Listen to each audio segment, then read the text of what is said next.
¿qué tal? Muy buenas tardes. Gracias por acompañarnos nuevamente en esta emisión de Noticias Globovisión Salud. Y acabamos de ver un micro informativo a propósito de que septiembre es el mes de la epilepsia y nosotros, por supuesto, queremos saber más sobre esta enfermedad y para ello se encuentran con nosotros dos especialistas, el doctor Luis Briceño, neurólogo infantil, y el doctor Saúl Criboy, neurocirujano. Gracias por acompañarnos la tarde de hoy.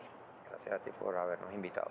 Doctor Briceño, ¿qué es exactamente la epilepsia? ¿Es un trastorno cerebral, es así? Sí, la epilepsia se refiere a epilepsia cuando hay una recurrencia de crisis epiléptica. Una persona que tiene crisis epilépticas de manera recurrente se etiqueta, se cataloga como epiléptico. ¿Qué tan recurrentes pueden ser estas crisis? Mira, hay crisis que son muy espaciadas en el tiempo, hay personas que convulsionan muchas veces al día, depende de la persona. ¿A quién afecta más? ¿Independientemente o afecta a todas las personas independientemente de su edad? Sí, independientemente de su edad, desde recién nacidos hasta personas mayores, y las causas son muy diferentes. Doctor Criboy, ¿cuáles serían esas causas? Bueno, yo creo que es muy importante primero aclarar el término epilepsia y síndrome convulsivo, ¿no? Porque eso causa un terror en la población cuando alguien es epiléptico, ¿no? Epilepsia ya es una enfermedad constituida por una lesión cerebral que se caracteriza por esa descarga, pero el síndrome convulsivo son convulsiones porque el cerebro se manifiesta es a través de convulsiones. Así como el pulmón se manifiesta a través de la tos o el intestino por cólico, etc., el cerebro es un órgano eléctrico y se manifiesta por descarga. Pero en el síndrome convulsivo hay muchas causas, desde causas congénitas, tumorales, traumáticas, infecciosas e inflamatorias. Por eso hay que definir muy bien qué cuadro es que esto. ¿Detrás de la epilepsia puede estar alguna enfermedad cardiovascular, lesiones cerebrales, por ejemplo? Sí.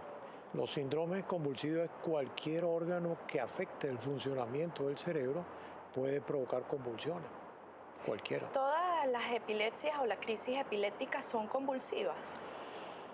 No, convulsiones por definición es convulsiones, es un acto que se caracteriza por una fase tónica, después clónica, pérdida de conocimiento y traumatismo, caída, ¿no? Doctor Briceño, ¿cuántos tipos de epilepsia hay? Bueno, hay muchos tipos de crisis. La manera grande como nosotros la dividimos son las crisis focales y la crisis generalizada.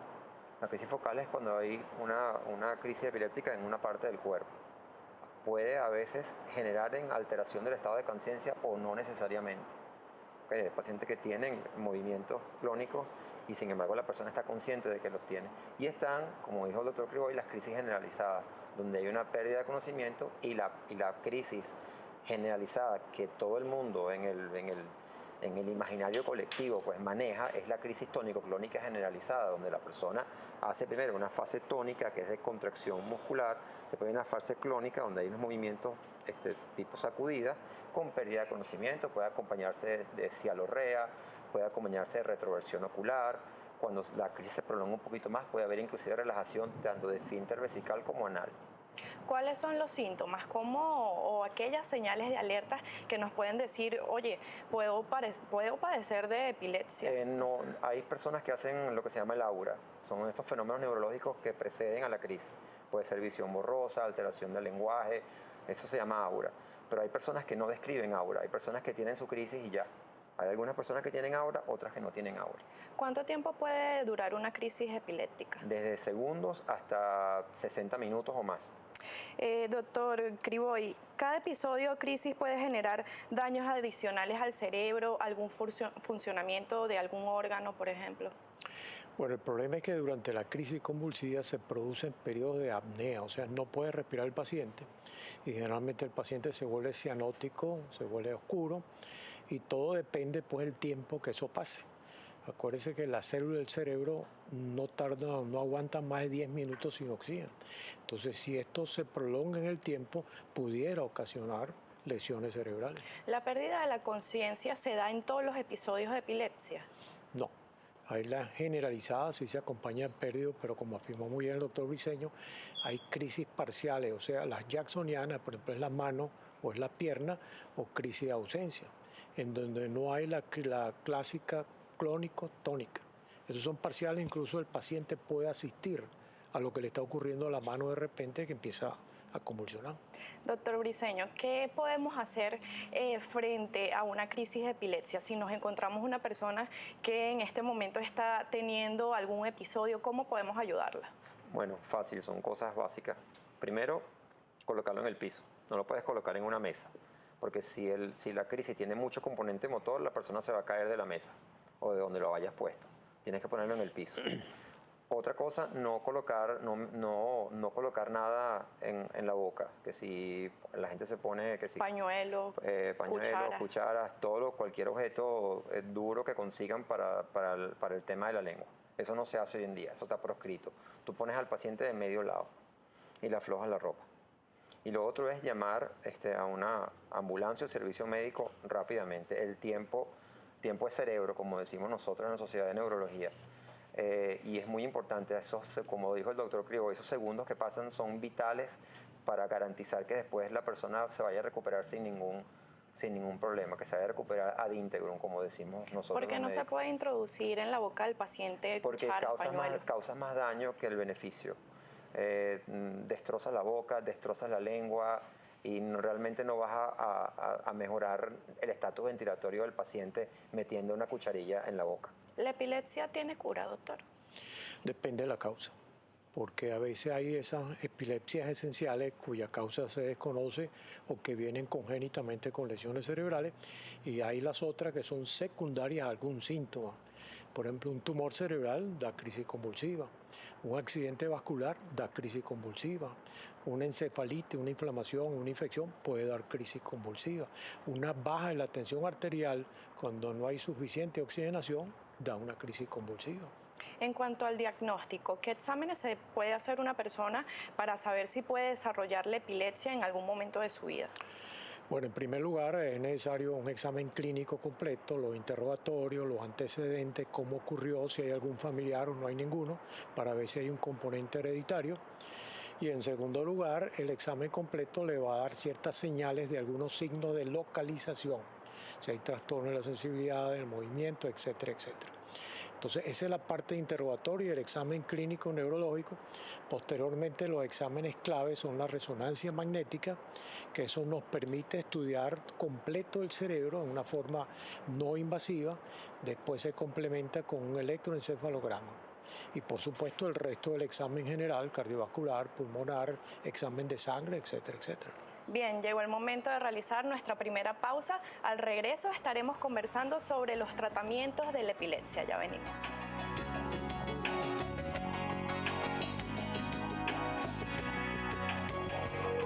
Continuamos conversando con el neurólogo infantil Luis Briceño y Saúl Criboy, neurocirujano.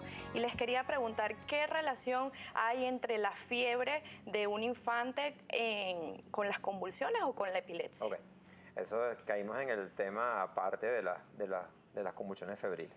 Las convulsiones febriles son convulsiones que ocurren en niños o crisis epilépticas, que realmente como se denomina hoy en día según las clasificaciones más recientes, que ocurren en niños neurológicamente sanos entre los 6 meses y los 5 años de edad. El niño tiene una alza térmica y los niños predispuestos convulsionan por fiebre. El 5% de los niños convulsiona por fiebre, el 5% del universo de niños de los 6 meses hasta los 5 años. Por supuesto que es un cuadro que angustia mucho a los padres. Por supuesto la gran duda que viene es si el niño va a ser epiléptico en un futuro. Y hay unos factores de riesgo que nosotros evaluamos para ver qué riesgo tiene el niño de ser epiléptico en un futuro. Uno de ellos son la duración, cuando la crisis dura más de 15 minutos, cuando hay un familiar epiléptico, o cuando la crisis repite en las primeras 24 horas. O sea, 2 o más crisis en un periodo de 24 horas. Eso etiqueta a la crisis epiléptica febril de crisis epiléptica febril compleja. Entonces, las crisis epilépticas febriles complejas, el niño tiene un riesgo un poquito mayor de ser epiléptico en un futuro con respecto a la población normal. ¿Qué podrían hacer los padres en un momento en que se encuentren en que su hijo está teniendo una convulsión febril? Ok. Se puede utilizar diazepam rectal. Pasa que hay que estar un poquito entrenado para hacerlo. En países desarrollados, en algunos países desarrollados tienen supositorios de diazepam, que es una especie de gel que se introduce en el recto. Y lo fundamental, oye, si el niño pues ya ha tenido una convulsión fría, es la profilaxis, la prevención que se hace con un medicamento que se llama diazepam. Entonces se utiliza el diazepam a ciertas determinadas dosis como tratamiento profiláctico. Hay algunas personas que el diazepam no les da ningún beneficio y tienes que utilizar otros dos medicamentos que ya son medicamentos que se ponen continuamente por 12 o 18 meses, que son el ácido valproico y el fenobarbital. Medicamentos, por cierto, ambos dos que están hoy en día pues, prácticamente agotados en el mercado nacional. En cuanto al tratamiento farmacológico, ¿en qué consiste? De la epilepsia como tal. Bueno, primero, lo fundamental es hacer un diagnóstico adecuado. Como muy bien dijo el doctor Criboy, con un examen clínico neurológico exhaustivo. Hoy en día se le da mucha importancia a los exámenes y nos olvidamos un poquito de examinar bien al paciente. Examinar al paciente es clave y es fundamental. Por supuesto, la otra arma diagnóstica es la neuroimagen, ya sea tomografía o resonancia magnética cerebral. Y el otro gran examen que nosotros utilizamos es el electroencefalograma, donde vemos la actividad eléctrica cerebral expresada en ondas, y eso es un examen que nos da a nosotros muchísima información porque podemos ubicar el foco eléctrico. Y en base a la ubicación del foco, a la intensidad, a la semiología, lo que se llama la semiología de la crisis, el tipo de crisis, pues nosotros podemos seleccionar el tratamiento más adecuado para el paciente. Hay un porcentaje de pacientes que no responde con un primer medicamento y requiere otro y otro medicamento. Igualmente tenemos la alternativa de la cirugía, ¿no es así, doctor Criboy? Sí, bueno, fíjese, el manejo de este tipo de pacientes es en equipo. Se necesita el neurólogo, se necesita el neurocirujano, el psicólogo, el neurofisiólogo. Todos ellos conforman un equipo donde cada uno aporta, según su experiencia, el aspecto de la crisis convulsiva que tiene el paciente. Entonces, en principio, todos los epilépticos, los que sufren convulsiones, se manejan médicamente alrededor de un 80%. La mayoría, afortunadamente, mejoran y pueden tener una vida perfectamente normal siempre y cuando sigan su medicación. ¿Qué personas ustedes recomiendan, por supuesto, pacientes epilépticos que recurran ya a la cirugía? Dije que hay el 80% que responden, pero hay un 20% que no responden a los medicamentos, que a pesar de cualquiera de los medicamentos, sin embargo, siguen las crisis convulsivas, incluso en una forma, en una frecuencia que le impiden su vida normal. Esos son casos para tratamiento por cirugía. ¿Qué les recomiendan entonces a este 20% de pacientes que no responden?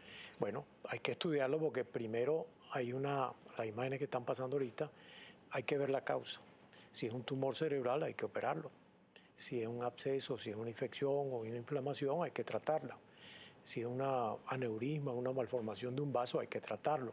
Si es una hidrocefalia, dependiendo de las causas, se trata de eso primero. Descartadas todas esas enfermedades que no son quirúrgicas per se, sino quedan aquellas en donde hay cicatrices en el cerebro, entonces esas son las que se indica tratamiento específico para la epilepsia, que son a través de procedimientos más especializados. En la imagen, no sé si la estamos viendo allí, hay una tomografía con una imagen blanca que es el tumor. Ahí hay un registro de la corteza cerebral con diversos electrodos para localizar exactamente el foco que está descargando, pues son descargas eléctricas severas. Esa es la craniotomía que ven allí, los puntos. Entonces, localizado después de la lesión, entonces se produce una resección parcial, bien por método directo o bien por método estereotaxia, y hoy en día contamos con la radiocirugía, que es una irradiación que no es invasivo, sino simplemente un bombardeo con protones en el área donde está la cicatriz. En el caso de los niños, ¿cuál es el tratamiento? ¿Es el mismo que los adultos? Por ejemplo, tenemos la alternativa quirúrgica para aquellas personas que no responden a los fármacos, sí. Están los medicamentos también, sí. Pero en el caso de los niños, sí, ¿cómo tratar la epilepsia? Sí, tenemos los medicamentos, como venimos diciendo ahorita. Pones un medicamento, no responde, añades varios medicamentos. ¿Cuál es el problema? Que a medida que tú tienes que añadir medicamentos, el porcentaje de eficacia se reduce más y más y empiezan las interacciones de un medicamento con otro, que eso va complicando el estatus intelectual del paciente y una serie de cosas. Además de la farmacología, tenemos la dieta cetogénica, donde es una dieta que se crea un estado cetótico mediante una ingesta muy alta en grasas. Es una dieta muy especial y es bastante técnica. Y es una dieta que tiene que ser llevada con un nutricionista, una cosa que tiene que ser muy bien llevada. La dieta cetogénica crea un estado cetótico en el cuerpo y la cetosis pues, reduce la frecuencia de crisis en algunos pacientes. Sin embargo, esta dieta debe estar acompañada por medicamentos. ¿Es así? Sí. Es como un adicional. También está otro aparatito interesante que es el estimulador del nervio vago, que se pone, es un pequeño electrodo que se fija mediante un cable al nervio vago y eso hace una descarga eléctrica que es uniforme y se puede hacer una descarga especial cuando el paciente siente que va a tener la crisis o cuando tiene la crisis. Se coloca debajo de la piel, más o menos aquí en la zona del cuello. Y bueno, el estimulador del nervio vago pues tiene su aplicación en algunos pacientes. Rápidamente, ¿cómo responden los pacientes a los medicamentos o a la cirugía? ¿Cómo es la vida de un paciente epiléptico? Por ejemplo, ¿pueden trabajar, pueden tener hijos, pueden salir solos a la calle? Si el paciente epiléptico está bien controlado, puede llevar una vida absolutamente normal. Incluso no se presentan crisis si está bien controlado, ¿no? Sí, bueno, hay veces que, sobre todo en las etapas iniciales, cuando está recién diagnosticada la persona, que estamos en la fase de estabilización de los medicamentos, pues la persona, oye, a pesar de que tiene su medicación regular, pues puede presentar una convulsión. Pero si la persona está bien controlada y tiene su medicación regularmente, puede llevar una vida perfecta y absolutamente normal. Estas personas pueden trabajar, pueden tener hijos, pueden salir solas a la calle. Sí, mira, uno lo ve todo este tipo de programas, es la divulgación del problema, ¿no? Obviamente quien tiene una epilepsia para el paciente y los familiares es una tragedia, porque está catalogado como una enfermedad grave. Hoy en día se puede perfectamente controlar y llevar una vida normal. Ustedes se sorprenderían la cantidad de gente muy inteligente que eran epilépticos. Los faraones en Egipto, la mayoría eran epilépticos y decían que eso es una posesión divina. Y muchos otros escritores y científicos brillantes desde el punto de vista intelectual, sin embargo, eran epilépticos. Agradecemos entonces su presencia acá en el programa el día de hoy. Eran los doctores Saúl Criboy, neurocirujano, y Luis Briceño, neurólogo infantil. Gracias por acompañarnos. Con esto hacemos una segunda pausa, ya regresamos.